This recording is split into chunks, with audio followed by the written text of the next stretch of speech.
Hello everyone, আসসালামু আলাইকুম। আজ আমি আপনাদের দেখাবো খুবই কমন একটি রান্না, লাল শাক ভাজি করে।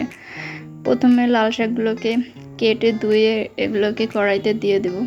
এরপরে কাঁচামরিচ, পেঁয়াজ আর রসুন কিছুটা আর লবণ দিয়ে ঢাকনা দিয়ে সেদ্ধ করে নেব।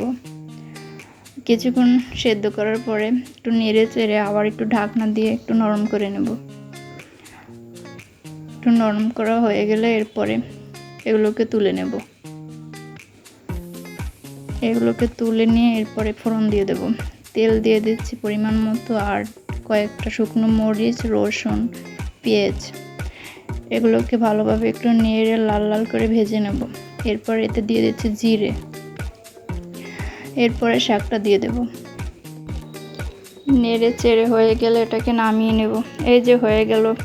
ভিডিওটি ভালো লেগে থাকলে লাইক, শেয়ার, কমেন্ট আর চ্যানেলটি সাবস্ক্রাইব করে দিবেন। আল্লাহ হাফেজ।